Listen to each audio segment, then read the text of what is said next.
നടി തമന്ന ഭാട്ടിയെ മൈസൂർ സാൻഡൽ സോപ്പിന്റെ ബ്രാൻഡ് അംബാസിഡറാക്കിയതിൽ കർണാടക സർക്കാരിനെതിരെ പ്രതിഷേധം. സോപ്പ് നിർമ്മാതാക്കളായ Karnataka soaps and detergents limited 6.2 കോടി രൂപയ്ക്കാണ് തമന്നയെ ബ്രാൻഡ് അംബാസിഡറായി നിയമിച്ചത്. കന്നഡ താരങ്ങൾക്ക് പകരം ബോളിവുഡ് തെന്നിന്ത്യൻ നടിയായ തമന്നയെ കൊണ്ടുവന്നെന്നാരോപിച്ച് സമൂഹമാധ്യമങ്ങളിൽ വലിയ പ്രതിഷേധമുയരുന്നു.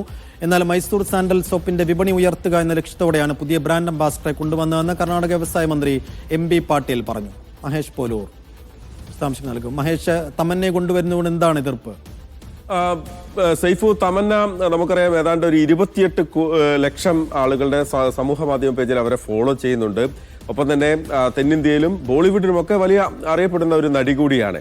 അപ്പോൾ തമന്നയെ മൈസൂർ സാൻഡൽ സോപ്പിന്റെ ബ്രാൻഡ് അംബാസിഡറായി കൊണ്ടുവരുന്നതോടുകൂടി തന്നെ കർണാടകയിൽ മാത്രമല്ല, കർണാടകയ്ക്ക് പുറത്ത് പ്രത്യേകിച്ച് വടക്കേ ഇന്ത്യയിലൊക്കെ മൈസൂർ സാൻഡൽ സോപ്പിന്റെ വിപണി സാധ്യത ഉയർത്തുക എന്ന ലക്ഷ്യമിട്ടാണ് കർണാടക സർക്കാർ ഇത്തരത്തിലൊരു തീരുമാനത്തിലേക്ക് പോയതെന്നാണ് വ്യവസായ മന്ത്രി MB പാട്ടീൽ പറയുന്നത്. വരുന്ന സാമ്പത്തിക വർഷത്തിൽ ഏതാണ്ട് 5000 കോടി രൂപയുടെ ഒരു വിറ്റുവരവ് മൈസൂർ സാൻഡൽ സോപ്പിന്റെ വിപണിയിൽ അവർ പ്രതീക്ഷിക്കുന്നു.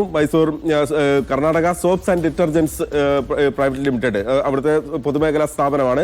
അവരാണ് ഈ സോപ്പ് നിർമ്മിക്കുന്നതും അതിന്റെ പ്രൊമോഷനും ഒക്കെയായി ബന്ധപ്പെട്ടുള്ള കാര്യം നടത്തുന്നത്. നമുക്ക് 2006-ലോ 2008-ലോ ആണ് MS ധോണിയെ ഇതുപോലെ തന്നെ മൈസൂർ സാൻഡൽ സോപ്പിന്റെ ബ്രാൻഡ് അംബാസിഡറായി കൊണ്ടുവരുന്നത്. പക്ഷേ ധോണിയുടെ തിരക്ക് കാരണം അദ്ദേഹത്തിന് ആ പ്രചാരണങ്ങളിലോ അതിന്റെ പ്രൊമോഷനുമായി ബന്ധപ്പെട്ട കാര്യങ്ങളിലൊന്നും തന്നെ പങ്കെടുക്കാനായിരുന്നില്ല.